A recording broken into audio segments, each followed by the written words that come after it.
le FC Barcelone est l'équipe des romantiques du football. Era casi el único club en el mundo que no tenía nadie.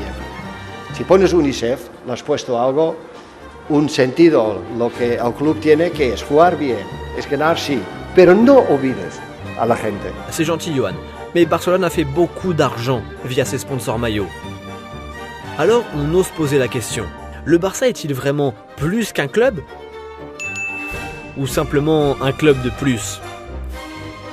Voici 5 mensonges sur l'un des plus grands clubs du monde.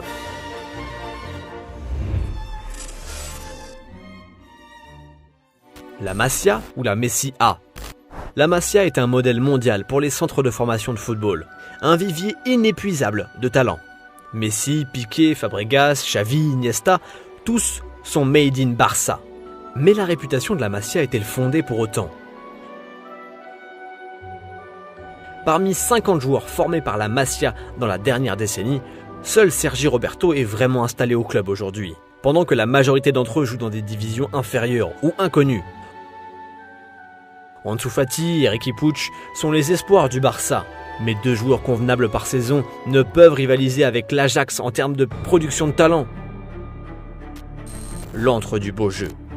Tiki-taka, football total, joga bonito. Take the ball, pass the ball, take the ball, pass the ball. Peu importe le nom que vous lui donnez, cela reste l'ADN du FC Barcelone.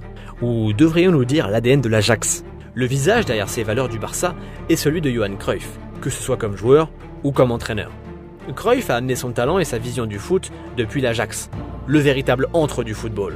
Quelques mois plus tôt, Rinus Michels, le père de cette philosophie, avait été engagé à Barcelone. C'était Cruyff, le manager, qui avait insisté pour investir dans la Masia et développer des jeunes talents. C'est le fameux 4-3-3 du Hollandais que le Barça a adopté. Barcelone a en fait du copier-coller de l'Ajax. Et quand ça suffit pas, les Catalans achètent des joueurs de l'Ajax. Le pouvoir est contre le Barça. La dictature franquiste représente une période tragique de l'histoire espagnole.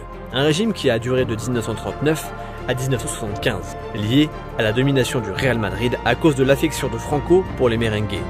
Le FC Barcelone, perçu comme à l'époque comme le représentant des séparatistes, en était victime.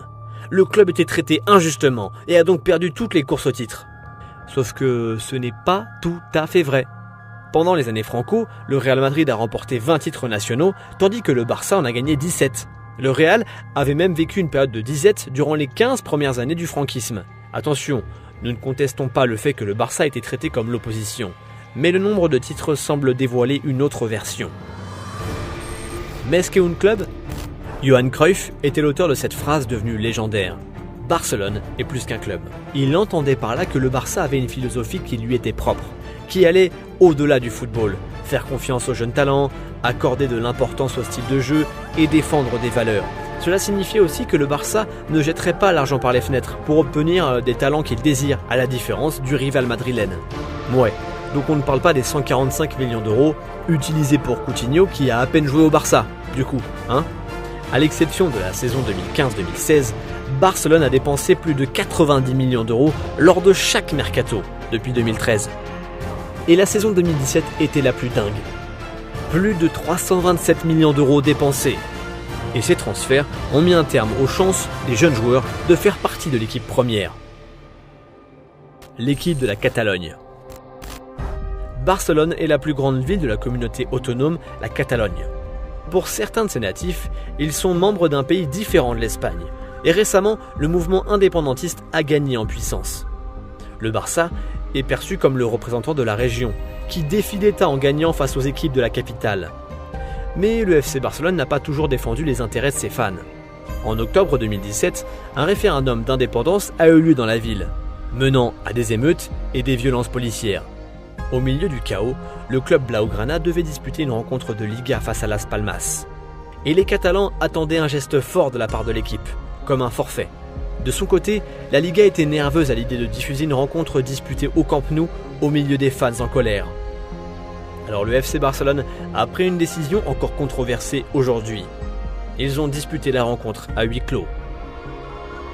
D'ailleurs, alors que le peuple catalan est très fier de sa langue natale, le catalan, la langue officielle du FC Barcelone sur les réseaux sociaux, ainsi que sur certains tifos, c'est l'anglais.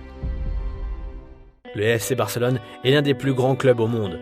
Cette institution mérite le respect pour sa contribution au beau jeu et le spectacle apporté au football. Mais attention à ne pas croire tout ce qu'un hymne peut raconter d'un club.